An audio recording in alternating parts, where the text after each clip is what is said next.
session, I would like to introduce our all panelists. First of all, Jayasri Indian ma'am, who's having doctorate, having more than 20 years of experience in teaching at college levels, including 10 years of postdoctorate doctorate teaching and 1 year experience in industry, competent in handling management subjects, especially HR and other behavioral social sciences courses, and held administrative capacities too. Another panelist is Samridhi Pareek. Introduce Samridhi Pareek is assistant professor at Manipal University, Jaipur, and accomplished educator in psychology with notable academic achievements, including a top position in BA honors from University of Rajasthan and MA in psychology.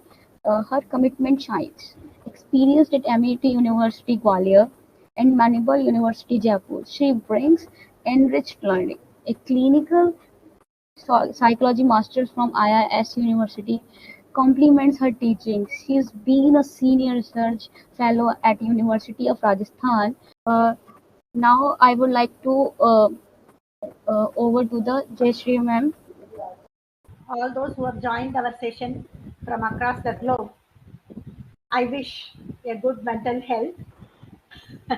End of the 5 days series, hopefully we would have addressed on all the aspects of mental health with reference to youth and various age groups, falling from childhood to employeehood, whatever stage we are coming across, we are supposed to have a state of mind with which we can approach the environment. That is what we call in common sense a stable mind, balanced mind, for which that mental health is mostly essentially required than even the physical health. Sometimes when physics is right, maybe psychologists and psychiatrists would agree with me. When physically we feel fit, if mind is not fit, we will be end up with psychosomatic disorders.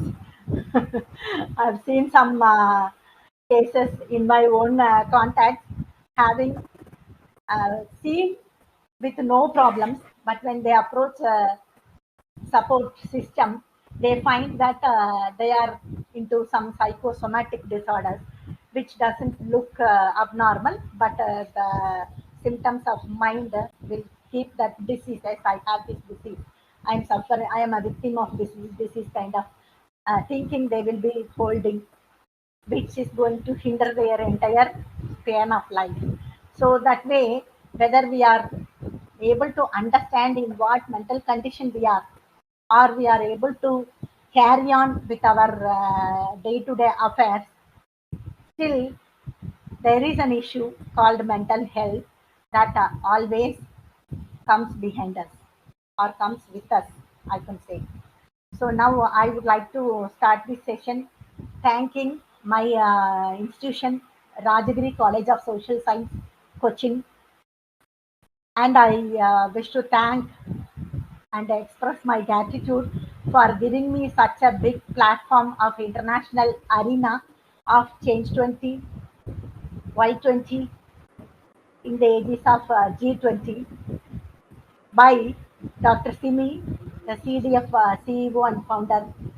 I thank you, ma'am, for that.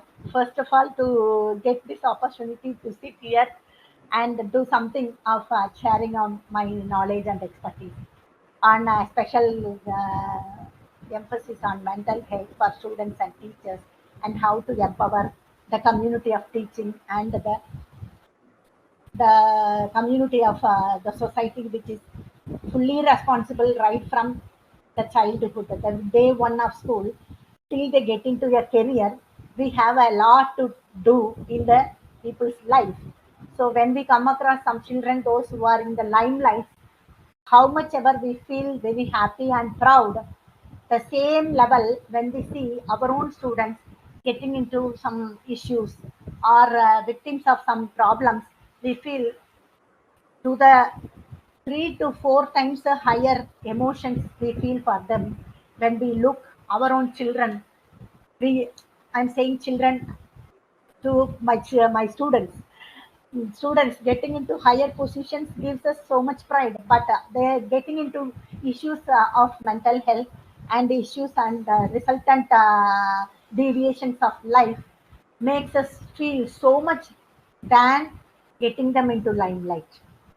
So that in that context, I think it is our duty to contribute something to the society in terms of what is our role that we have to play, and we are supposed to be the backbone of the entire learning system in order to maintain the mental health from their childhood to their career life. With this introductory note, let me call upon the volunteers from the other two speakers, whoever wish to start to talk, please. Yes, Samridhi ma'am or Ravneet ma'am? Ravneet ma'am, you can go ahead. Actually, my net was a little slow, so I'll. Okay. Yeah. Okay.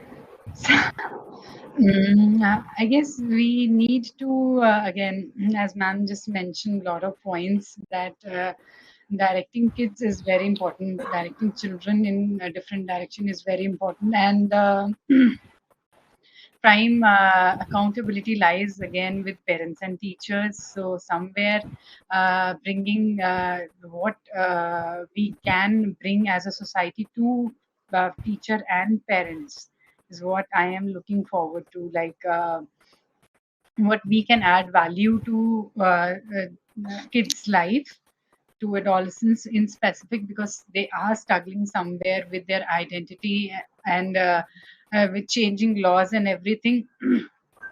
Social norms, basically changing social norms, they are trying to figure out where they lie, because the previous generation is somewhere having different social setup and understanding. But in terms of present generation, there's some where they are trying to bridge in and create a different identity. That's from my side. You want to add Yes. on? When we talk about this empowering parents and teachers, the first thing that comes is the generation gap that has always been there, between the parents and children, which has led to conflicts between the two.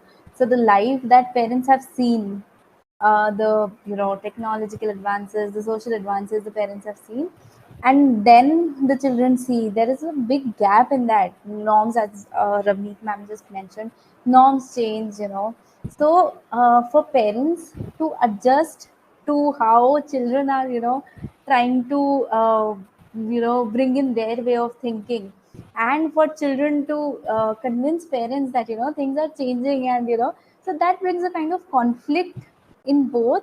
And this, I think, first of all, this needs to be understood.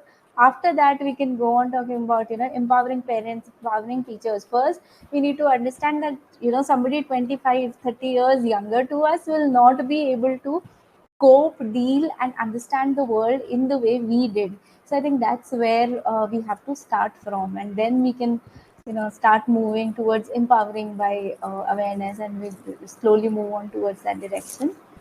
So I think, ma'am, what would you like to say about that?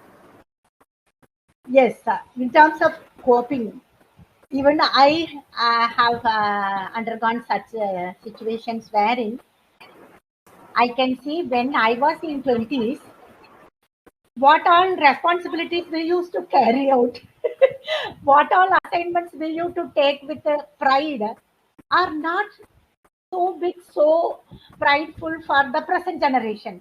They are thinking these are all funny, silly, all that they think. But for us, it was so much so that we are given this responsibility. We should do it very well. We should take name out of this. If I do this, I will get another work like this, so that I get my image is appreciated. I'm getting okay, accepted, approved by the particular person as I accepted this responsibility. That kind of a feeling we feel, but at the same age, present generation do not have the same feeling. For They something, want to be accepted and approved by the social media. and that too, whoever is not in this our vision itself, our visibility itself, No one will be there in the visibility, but still in some air they want the approval, not in front of the people, not in front of the parents, not in front of the employer. In this context, I would like to share one experience by a lawyer. He is actually literally crying on LinkedIn, sharing his experience interviewing a millennial lawyer. He is going to be, I think he's sooner or later he's going to be given a higher responsible position in a court. So he wanted his office to be equipped for his absence. So he called for interview of junior lawyers. One lawyer has come and sat. He was given all the comforts to sit and talk to this senior lawyer who is an interviewer. And you know what happened? This interviewer was told three conditions by the candidate. Can you ever imagine candidate posing conditions? In HR, we used to talk this is possible only in a greater level of candidature where the candidate is a very rarely skilled, very rarely potent, very rarely competent guy we have got, guy or girl, whoever we have got, means he has all the rights to dictate us terms only on that context. That offer we call in HR is called a sign-on bonus. Sign-on bonus. That means you are accepting our offer means we are ready to give you 6 months salary in advance as bonus. And that too, that comes with a commitment. In 6 months, you have to prove that you are a better metal for our business so that this is fully for you. In 6 months, if you are not able to prove in at least 1 month, we will be taking your sign-on bonus as loan and we will be start deducting from the 7th month. That's an offer which comes on the higher end of caliber. But in this case, this crying lawyer's case, he is telling this candidate came in front of him and sat like a boss and said, "Sir, I have a three conditions. These three conditions, if you are going to terms and conditions tick okay, I will join your firm." What are the conditions? Can you imagine? One is I should get a salary of not less than 50,000, not total take home. 50,000 he wants. Next one, I should not be asked to do some silly jobs of office work or anything. Second one. Third one, that is the greatest part of what Ravneet was telling about the generations. The most peculiar quality is I will not go to court.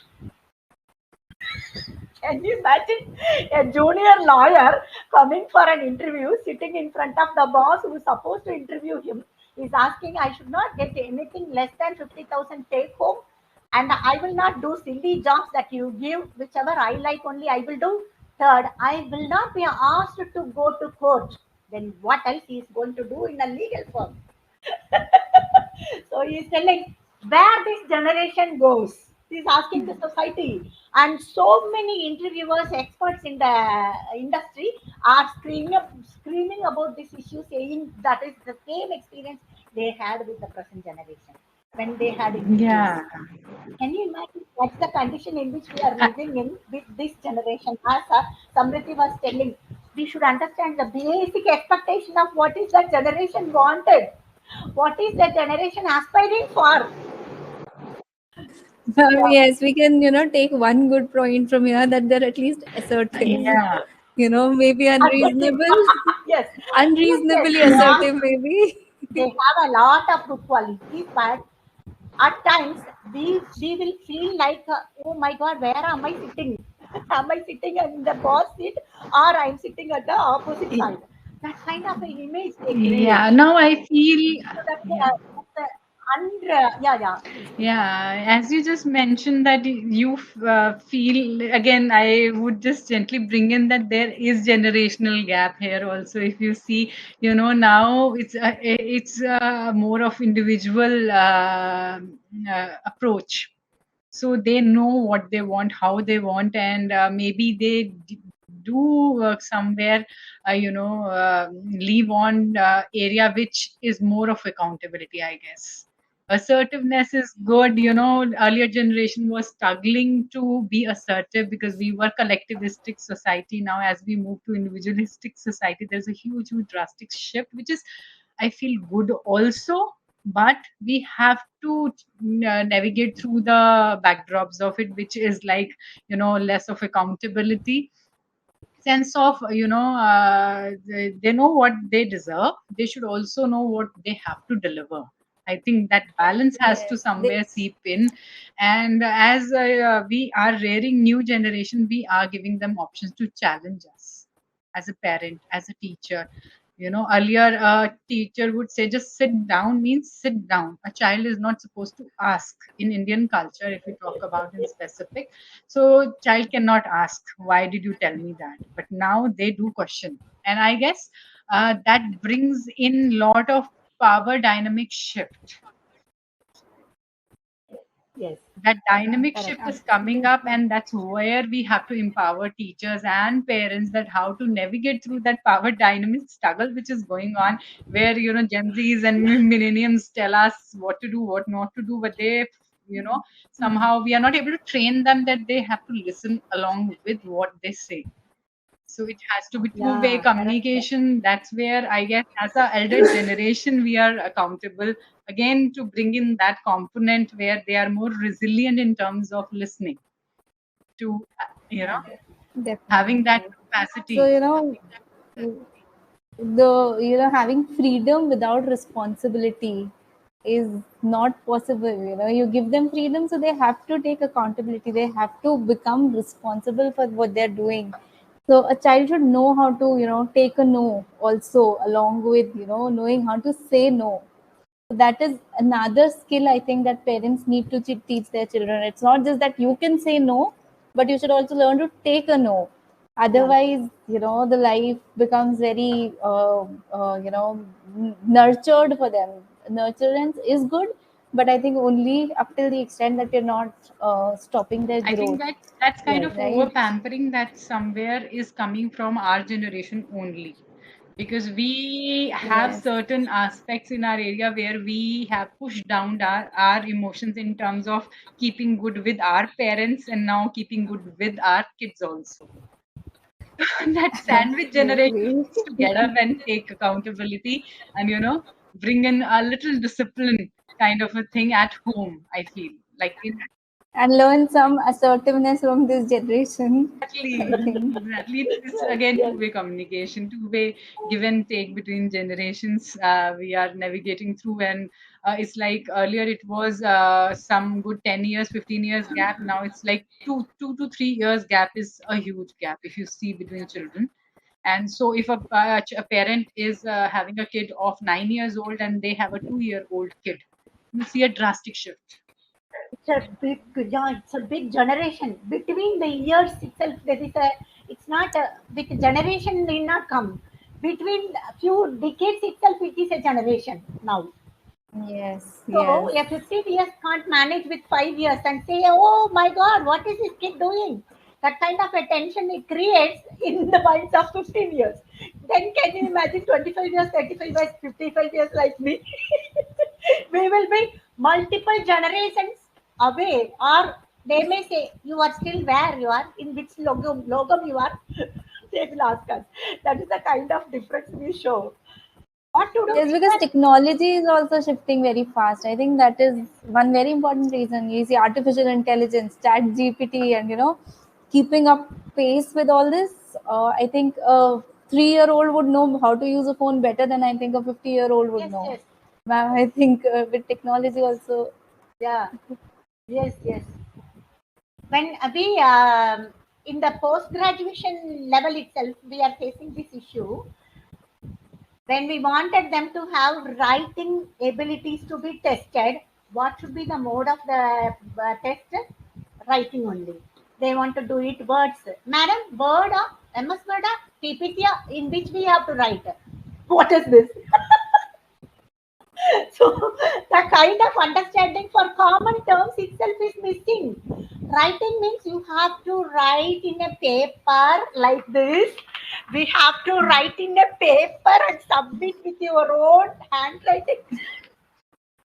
So writing, the simple context of writing is missing. They are asking whether it's a Word document or PPT. Writing. Then Ma'am, video there's even more creating. now. They will write on Chat GPT and give you. They won't even use their Yes, yes, brains to yes. write. That's what. So you want the chat GPT to be evaluated now? Tell me which chat GPT. Show the screenshot. At least that much effort you have taken means I will give you 25% of mark, which what Madam was telling now. Samridhi was telling, we have to know the expectations. So up to your expectation, I am ready to give you 25% of mark for ChatGPT. At least if you have tried something on ChatGPT, that effort I am going to evaluate. So that much we have started coming down to get them work, get them engaged. So where we are with those expectations, are should we pull down to them, or we should uplift them to something greater than what they are? Immediately, Ravneet will say, no, you are underestimating. They are not down. They are above us. No, I feel that they are still So, in a storm trying to understand where they are. yeah, They are yeah. not above or below. I don't feel that any generation has something less or more. Every generation is very unique and they have their own challenges, strengths, and wisdom to learn from. So it's just that every generation needs to pick up what they want. Uh, Ravneet, I also have one more context here. Tell me what goes into their mind talking like this. One interview had happened and the student got selected. She's going to join the company and they have given an expected joining date. On that date, at a particular time, that girl is not reported. So, generally, what happens? Organizations will bar her, but this HR, poor HR, he has called that candidate and asked for what is happening on the other side. This girl, hello, madam, I have just got up. Can you make it joining hours by 11 o'clock? It's just 9 o'clock. Can you imagine this? What is this level? That's what I'm saying. The accountability is missing in them. That's a very huge part, and they will Uh, suffer loss because of that. And if we try to put yes, yes, down the accountability, it's a power struggle again. So somewhere the topic yeah. itself explains that we have to empower ourselves with techniques, tools, or maybe communication which is strong enough to connect to them and direct them. Let's go this side. This is also one area you need to look, even though you have learned you who you are as a person, what you want, but what you can give to community is also our responsibility to teach them. I think that's missing somewhere. That is why in terms of employment hiring, I've seen there is turn off like anything. They just change jobs just because they got 2,000 or 1,000 extra from any other company. They're just gonna leave like Yeah. this. So leaving like this, we have to deal with that. Will not take them. Yeah, yeah, Which is also a sign of impulsivity, I think, that they are getting everything so quickly that they're not able to wait, yeah, to delay gratification. Psychology, we talk about, delaying gratification, which is a very important trait. yeah, That trait is missing, and then with impulsivity will come a range of issues, other issues also. yeah. Self harm may come, the tendency to not think before acting. So these things also come along. So there, the parents need to come in. They need to settle the child down. Not everything that you want you can get. You need to also wait for things.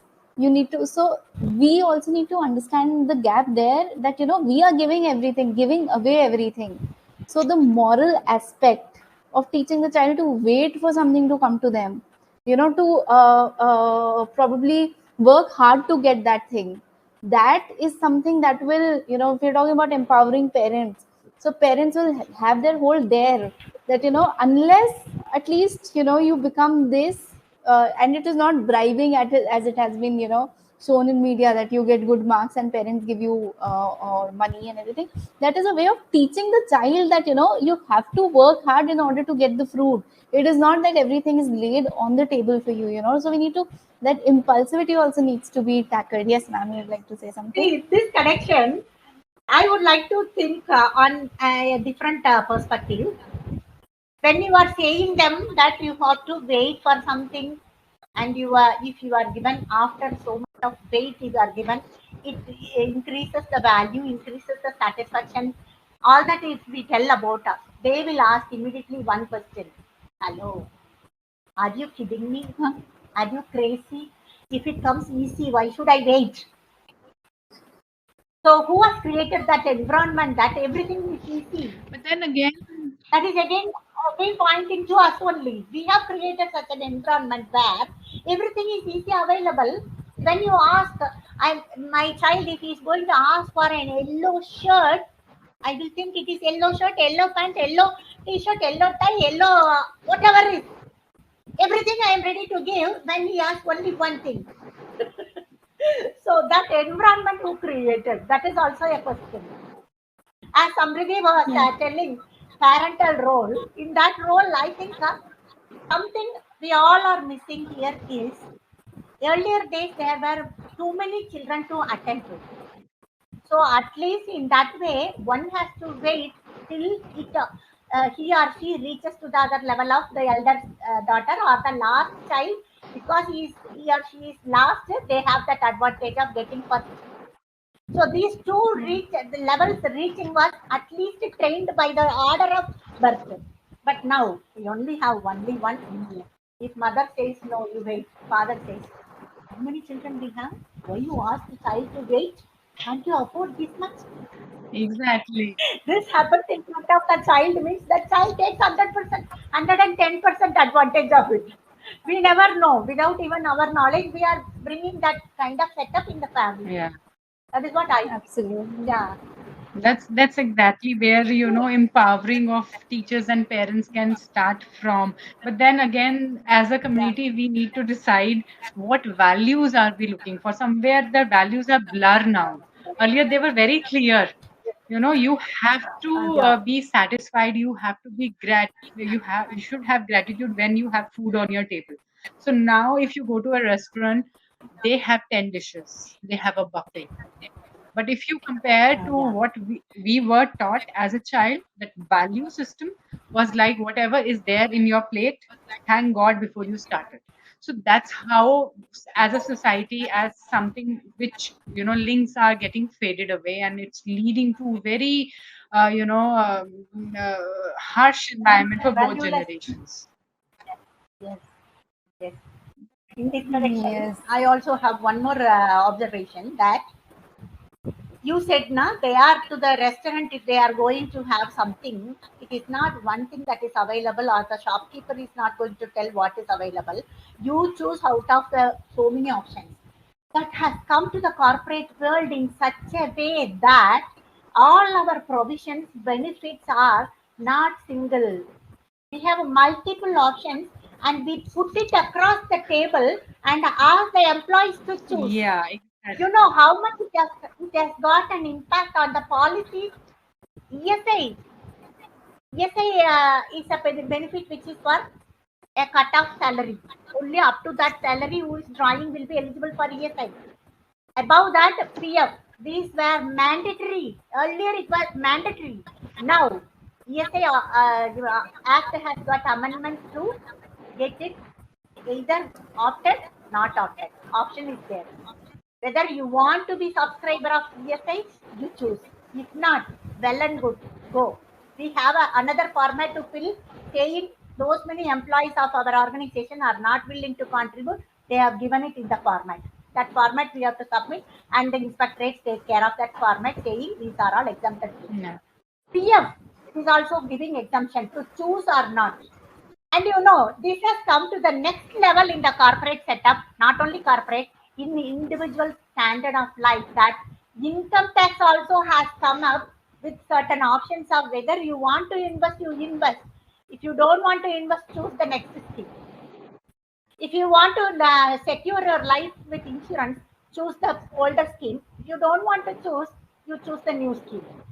In which there is only one difference. If you want to have the investment, future security, life insurance, all that, You need to pay only a slab of income as a tax, and the other things will be managed by these options. If you don't want to do any of these options, you pay another different slab of income tax, so that you just pay income tax. No need to worry about any other investment. This kind of a level of choosing has come to the level of incorporation into the corporation business. Business itself is changing, giving options to choose. Exactly. So that is where I was asking whether we are trying to take them to a level or we are going to their level. That is where the options of a flexible working load. Now, workload also has come into flexible context. Earlier, there was a supervisor who will tell what is the workload given to you. Now, workload range is given to the department, and the department head will call for a meeting of all the employees under him, and they are asked to choose which range is their preferable choice to say, I will achieve this target. So everything of that has come into flexi policies, flexi dress code. You need not be always on formals. Choose some days to be informal. Flexi workload, flexi policies, flexi schemes, flexi vacation. Company will not fix a vacation period. Down the line, all the 12 months are open to go for vacation. You choose which months you want to go. If it is an annual income auditing month also, they opted, we have to give. That is the situation now. I was just wondering, as you're expressing these drastic shifts in a number of multi-layered options and all of that, how do you see it going? Where it is going, actually? I want to understand from your perspective in organization. That is what HRs are asked to come out with. First of all, before addressing to the employees' mental health, you have to secure your mental health. Having given all these options, you are supposed to go from a traditional route or conventional route or a set route to a diversified route wherein you have to be presented at time, be fully absented at time. With all these hangamas in the business and corporation, how do you manage your mental health? That is again Right. one issue where HRs are handling now. HRs are feeling tough to handle because the entire arena of HR working domain, area of functioning itself has changed a lot. And teams Yeah. are not with humans plus humanoids. Humanoids are there. And when I see Swati, you are very good, ma. If I say in the team, other people are worried why Swati is always getting good name. Just because Swati is a machine. Swati is an artificial intelligent girl. We have suited her Swati name, but other people think Swati always is a favorite of HR. What? A machine, huh? Yeah. That's the kind of The team environment we are living in. We are not only teams of humans, we are humans plus humanoids.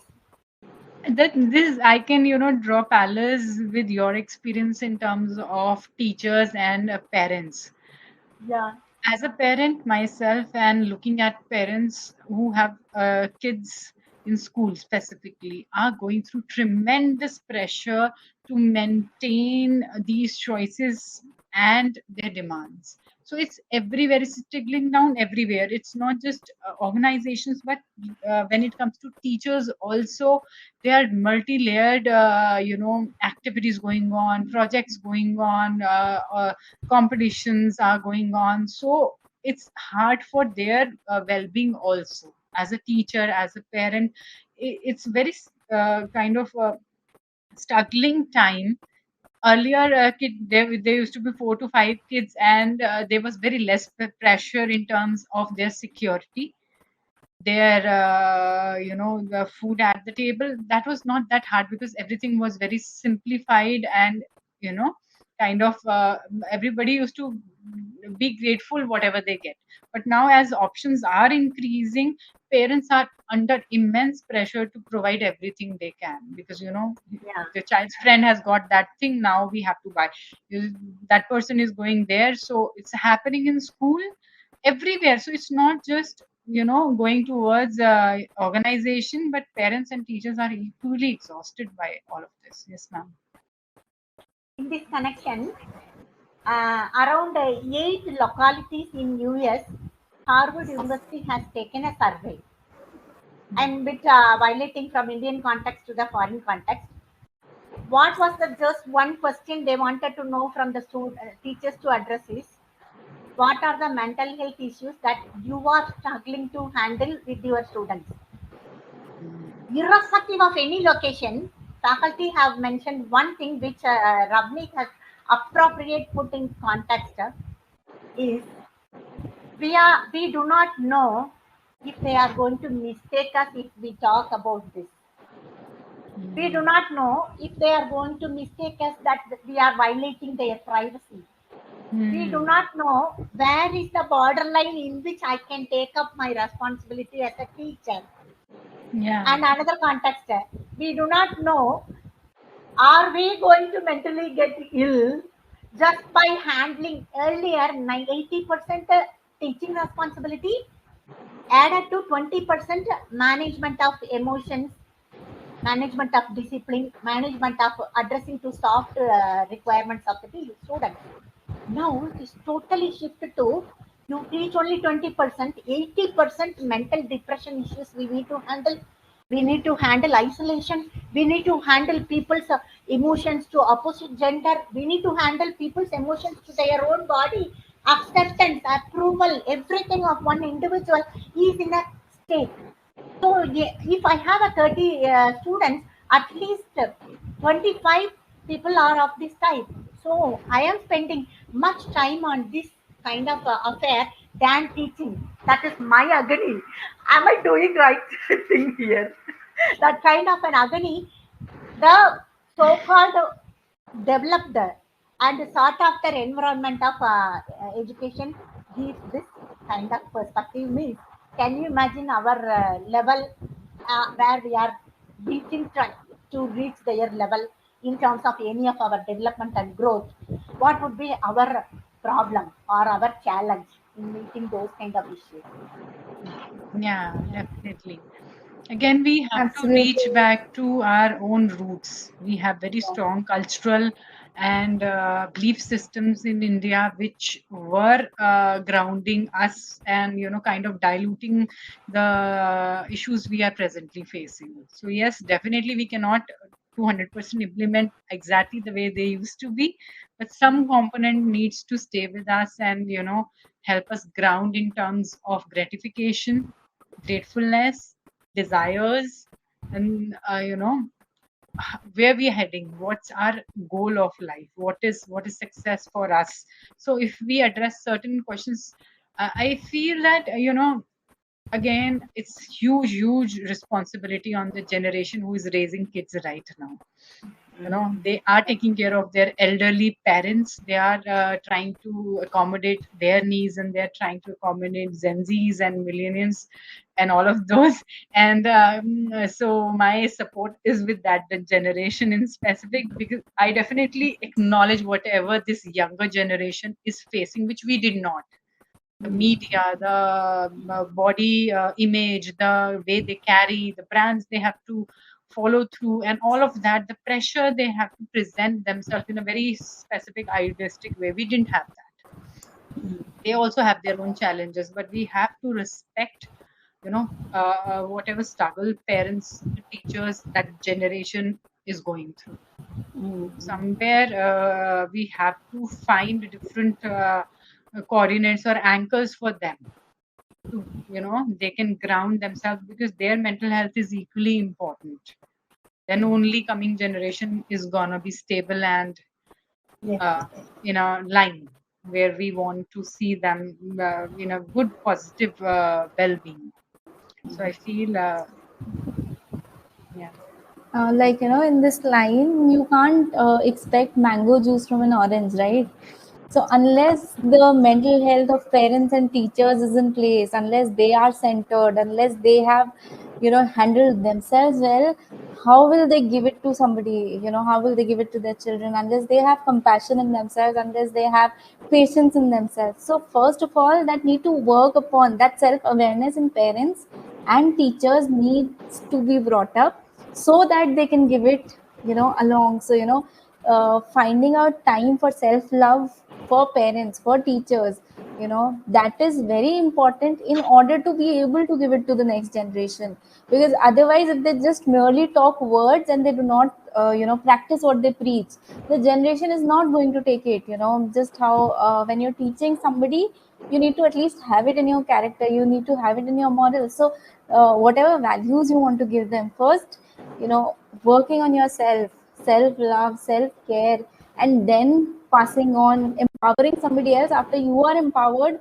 I think that is what will really take this into the right direction, just rather than giving the Yeah, ideas, right?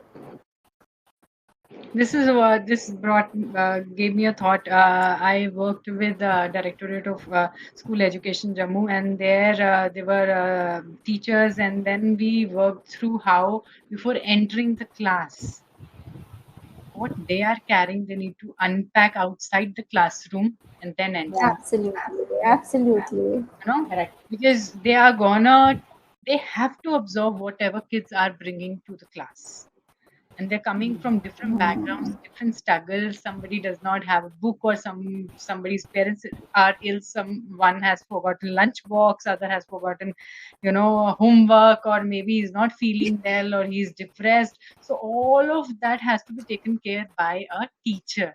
So she's also coming from a home. Yeah, Yeah. she's also taking a All this bus, she's also sending her kids to school, or maybe taking care of her parents, and then entering that thing. So before we enter into any such setup, we have to just breathe in, and that mindfulness, walking mindfulness, being present in the moment before just entering the classroom, or even if a parent is communicating with the child. So just child is saying, I need this happened, and you know what, I don't know, I need this, and parent is just listening for 10 minutes and just not reacting right now, and then giving that that adrenal rush to come down, and The just cooling and period. cooling Yes. period. And then if a parent in his headspace, grounded, kind of connected with self, Yeah. as soon as you say, child will listen. That's Yeah. what's my take on this aspect, because I'm purposely practicing. I fail several times, I do react, I don't respond at times, and that triggers into something very then i Yeah. then I go Yeah. back and I apologize. You know what, we decided that we cannot hit each other, we cannot shout on each other. Now power is with both. It's not one is on the top, one is in below. So we are same. So rules are set by both teacher and parent with the kids, right? So they have equal say in everything. So they can challenge you, and even if you have to tell them they have a cup of, hot milk, they will ask you 100 questions. So you have to have a negotiation skills where you prick that part of theirs. You know what? You want muscles? You saw that Hulk? That's what he drinks. So that cognitive part has gone so deep and so exhausting, overwhelming for parent, that I agree. you know Yeah. but then if we have to raise dynamic, fearless leaders in life, we cannot just put them down in a bottled jar and tell, what, Absolutely. you have to stay in this. that won't Yeah. that won't bring a shift in the society. So if we see our leaders, like in Punjabi we have Hari Singh Nalua. So his story is exactly the same, how fearless he was, how he was uneducated and he ruled a kingdom. So how his mother raised, that's what I read, and it was so empowering to know that without education, Indian values had that system somewhere, that cultural value, religious value, which brought the balance between a Yeah. very brave warrior, which has aggression, which has traits, but yet he's listening to Within his the mother lines and of father. standard. Yeah. Yeah. So Channelizing, again, if you have to raise a leader, you have to be a leader first. Yes. Then only you can tame these. Yeah. Yeah. That works as a modeling learning methodology. Yeah. We need to model. whoever We they need, want to become and you are aspiring for. Our aspiration anyway, it won't work on them. They only aspire, they only have to achieve. So in those terms, if they are on to right path, we need to model them.